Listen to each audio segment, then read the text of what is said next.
बात करते हैं एक बड़ी खबर को लेकर, क्योंकि रूस की तरफ से अमेरिका को ताजा तरीन धमकी दी गई है।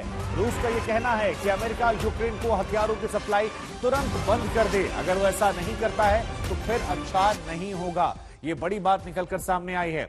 अमेरिका को रूस की खुली चेतावनी सामने आई है, तो ये बड़ी बात निकलकर आई।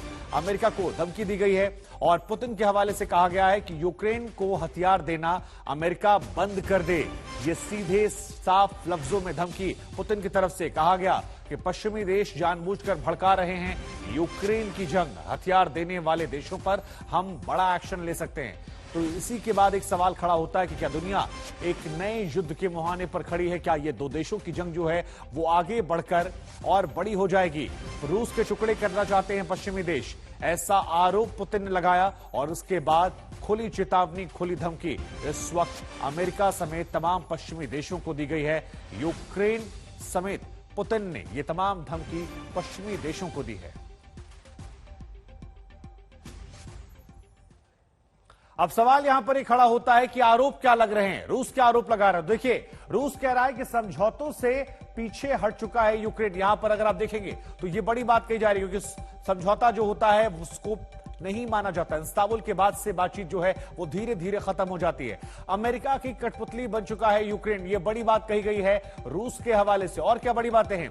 रूसी भाषियों का नरसंहार किया जा रहा है, उन पर अत्याचार हो रहा है। उधर यूक्रेन का यह कहना है कि रूस कभी भी दोस्त नहीं बन सकता है। इसके पीछे मुकम्मल वजह भी दी गई है। कहा कि रूसी फौज ने नरसंहार किया है, हमारे साथ गलत किया है, बातचीत के नाम पर रूस ने हमें धोखा दिया है, ऐसा आरोप यूक्रेन के हवाले से लगाया गया है।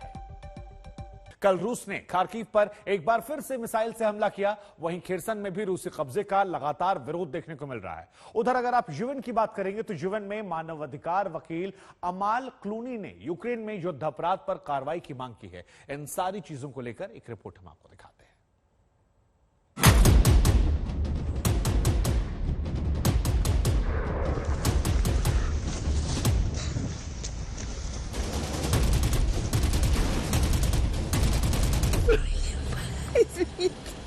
रूस यूक्रेन जंग के 63वें दिन रूस ने यूक्रेन के खार्किव शहर को निशाना बनाया।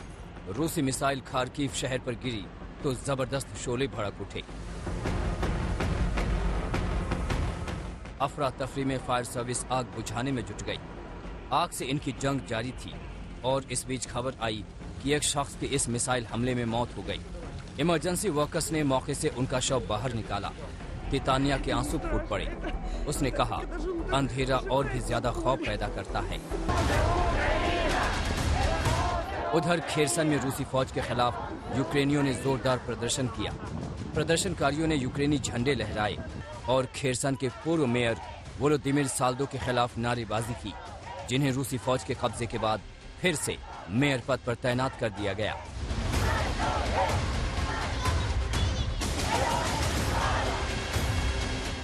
लोगों को तितर बितर करने के लिए कुछ छोटे छोटे धमाके किए गए, जिनकी आवाज सुनी जा सकती थी। उठते धुएं के बीच लोग वहां से पीछे हटते नजर आए। इस बीच एक शख्स घायल हो गया, जिसकी मदद की गई।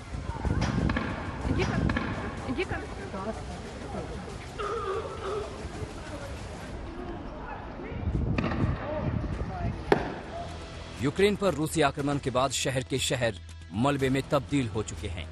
50 लाख से ज्यादा लोग देश छोड़कर जा चुके हैं। रूस डोनबास के बाद मारियोपोल और खेरसन पर कब्जा जमा चुका है। इसे यूरोप के लिए विनाशक बताते हुए ब्रिटेन के विदेश मंत्री ने तमाम देशों से यूक्रेन को भारी हथियार देने की अपील की है। सैटेलाइट की तस्वीरों में मारियोपोल के पास खोदी गई कुछ नई कब्र और खाई नजर आई है। वहीं एक वीडियो सामने आया है जिसमें अजोव स्टील प्लांट में फंसी यूक्रेन की मरीन ब्रिगेड के कमांडर ने बचा लेने की अपील की है। उसने कहा कि 62 दिनों से लड़ते हुए उनके 600 से ज्यादा सैनिक घायल हैं।